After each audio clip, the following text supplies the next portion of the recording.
And now join us here on the Inland Sports Show. It is the Roosevelt boys basketball team. We got head coach Steven Singleton here and Darnez Slater, who just dropped 52 to set a new school record. And coach, let me start with you, man. You've had some good teams in the past. This year seems like this is a pretty special group as well. I mean, when you went into the season, what was kind of your goals, maybe your expectations for what this team might be able to accomplish this year? You know, we had high expectations. You know, we always keep our expectations very high, no matter what year. Since I've been here, but I knew this was a good group of young men who we had some experience from last year. You know, Darnez was our leading scorer last year as a sophomore. We had Nate Simon, who came in, transferred into us last year, so he finally got a full year underneath his belt with us. And then, you know, we had other guys who just kind of have been grinding in our program for 3 or 4 years. So I felt like this group definitely could do some big things for us, and so, but just got to get out into the court and prove it, and they've done that so far this year. And Darnez, let me go to you, man. 52 points. I don't know if you went into that game against Santiago thinking, man, I'm going to, there's no bad shots. I'm going to take everything every time the ball finds my hands. But did you go in there like in attack mode? Like, what was your mindset going into that game? Did you know what the school record was? Were you going for it? Well, at the beginning of the game, I was just like everything was going in. But I didn't realize until like halftime, I was like, I can actually break the record. And I always told Singleton, like, my goals are to break like all the records that other players have. So me being able to get close to that one, I was like, I have to go for it. Coach, what was the record? Who had it? Matt Mitchell had it. Of course he did. And that year, 2017, it was 36. So he had 36 that year. That was one of the 6 or 7 games he had 30 plus that year. So 36 was the highest. So Darnez, man, he just raised the bar to 52. Like, he just shattered that record and put it up there really high. Coach, what do you think makes Darnez a unique player? You said he, leading scorer as a sophomore, back as a junior. What do you think makes him maybe different from other guys? He's just a kid who wants to be great or be the best that he can be. So he's a gym rat. He's always working on his game and trying to get better. He has a big belief in himself, you know what I mean, of the things that he can accomplish. And, it's just his work ethic, separates him from a lot of the guys that, that we've had here. You know what I mean? He reminds me of those, the Matt Mitchells and the Jamal Bakers, of guys who just want to be great and they know they have to put the work into it. So he is definitely one of those dudes. Darnez, mentioned, you went for the school record because early on, the buckets were just falling. Your stat line, I got it right here, 21 of 30. Coach, that's pretty efficient. You know what I mean? It's not like you put up like 50 shots to get those 52 points.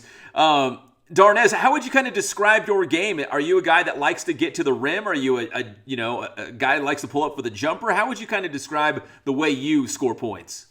I feel like I'm like a 3-level scorer. So if I can get to the basket, I'll get there. If not, I can pull up for the mid-range. Or if they're playing off, I can shoot the 3. So I feel like I just like get to my spots pretty well and like know how the defense is guarding me. Who would you, and maybe this is a hard question, Darnez, but who would you at the NBA level say, well, my game kind of resembles this guy? I'm not saying, hey, he's as good as Steph Curry or somebody, but, you look at some guy and you're like, yeah, our games are similar. We kind of do similar things. Well, everyone says Jason Tatum, but I don't really see it that much, but that's what everyone says. Take it. But, yeah, that's what I would think. That's a good comparison. I would take it. Yeah. Coach, I know you still have a couple more league games to go before you get to the playoffs. What do you think this team has to do playoff time to get a couple wins in a row and who knows, make a deep run in CIF and maybe find yourself back in a championship game? You know what Roosevelt's all about, man. We have to be locked in defensively. And for 32 minutes, we have to be locked in to be able to, make it as hard as possible for teams to score. And I feel like if we do that, leads to our offense, and can lead to, easy transition baskets or just kind of gets us into the flow of what we want to do offensively. So really, we gotta stay locked in. We've done a pretty good job this year. And we just got to continue that. We just got to continue to compete, go out there, compete every day and lock in defensively. So, Coach, even for guys like Darnez, obviously a big-time scorer, but if you want to play at Roosevelt, if you want to see the floor, you still got to get after it on the defensive end. Is that right? That's absolutely true. And everybody knows that. You got to play defense. And even some of our best offensive guys who've come through here. They've known it's been hard for them sometimes to get on the court because you got to be able to lock up your man. And so, they've all learned that at some point, and he learned it pretty early last year to be able to get on the court, and he's continuing it this year. So, Coach, I probably buried the lead on this. Career win number 200 for you the other night. The same game that Darnez went for 52. What does that number mean to you? Does it just mean you've been around a while? Does it mean you've had some great players? Like, what does 200 mean to you? I think what you hit it right there. To me, it's all about the type of players that I've had here. And we've had some very good ones, but we've had some guys who buy into what we preach, what we talk about, what we believe in, and what our expectations are. And so 200 just means I've done it. We've done it consistently, but I've done it with the young men that have come through our program, and so I give all the credit to them. And I appreciate letting me coach them the way that we do. Coach, has the game of basketball maybe changed at all, evolved a little bit? Has your style of coaching maybe changed a little bit over the years? I'm not saying like Steph Curry changed the game with everyone trying to shoot a three-pointer as soon as they cross, half court. But, has basketball or the way you approached coaching, has it changed at all since you first started to where we are right now? Basketball is definitely, it's changed in the fact with, social media and all the things that go on with that. It's changed. But the game, people want to shoot threes and they want to do that. And if you got guys who can shoot it, you're going to let them shoot it. But I don't think it's changed that much. When you got to be able to put the ball in the basket and you got to be able to play defense. And so it's a simple game. I think too many young people make it complicated. And but the game, like I said, has changed in the outside of it. Mm-hmm. But when you're in between those lines, it's the same game. You just got to go out there and compete and play hard and try to play together. Let me go back to Darnez for this one. Darnez, how has your game maybe changed from last year to this season? Is it more of maybe a leadership role or being more vocal or looking for your shot more? Even though you're the leading scorer from last year, but has your game evolved or changed maybe from last season to this year? Well, Coach he'll always tell me like if I'm not getting to the basket and I can't hit the three, like I need like a mid range. So this summer, all I did was work on my mid range, and that's like one of the main things that I do now. So I think developing like a more mid range, a better consistent three, and like trying to like draw fouls more. I think that's how my game has changed when it goes to sophomore year to junior year. Coach, going back to Jamal Baker and Matt Mitchell, having guys like that, come through the program who are big time talents. When you have another guy like Darnez coming up through the program, when you see these guys, do you know from a mile away, like, man, he's pretty special. We're going to work with him, and he's going to be one of the all-time greats maybe to come out of this program. Do you just kind of know? Do you see the writing on the wall?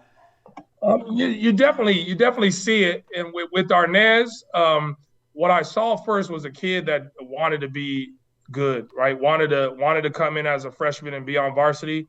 Wanted to come in as a freshman and get some playing time. And he didn't play a lot his freshman year, but I saw, we had a young man leave our program, and Darnez kind of took that as an opportunity for him to step up, And so what I did see in Darnez is somebody who is consistently working on his game, is consistently in the gym, either working with his trainer, working with us, or working by himself, just getting in shots, And so that's what I saw that he had with a lot of other guys, like we talked about before, had. Of just the work ethic, and that type of thing. But, you got those guys sometimes, the Tyson Chandlers and the Brandon Jennings of the world, you go like, dang, those kids, But even our other guys, they had to put that work in to get to where they wanted to get to. And he reminds me of them guys. That's awesome. That's awesome. Well, Coach, full disclosure, we're recording this interview on a Monday night. It'll air Wednesday night during our normal time slot for the Inland Sports Show. I know you got Centennial on Tuesday night. That's a big league game. And then you wrap up league play. Coach, I can't even believe it's almost playoff time for high school basketball already. Are you excited about where your team is at right now as you get towards the playoffs? You feel like you're playing some pretty good basketball right now? No, I definitely feel we're playing pretty good basketball. I think we still got a few more steps that we can honestly get to level that we can get to kind of make a playoff run, and it's going to be tough. We're Division I, but I feel like we're playing good basketball, and I feel if we just continue to lock in on the defensive end like we do, we could do some things. And so it's not going to be easy, but we're definitely looking forward to the playoffs and keep it going, keep the season going. All right, Darnez, those 52 are great, man, but you got to play some defense. You heard it from Coach. Guys, listen, I really appreciate the time. Coach Singleton, you're one of my all-time favorites. I always appreciate you making time for us on the Inland Sports Show. And Darnez, congrats on 52 and that school record, man. That is a big deal. And I feel like you might have another record-breaking game or two in you with still a senior season to go. So congrats, Darnez. Thank you. Thank you, Pep. I appreciate it. Good seeing you, man, and I hope to see you again soon. Yeah, for sure, man. It has been way too long. That is Coach Singleton, Darnez Slater, Roosevelt High School boys basketball here on the Inland Sports Show.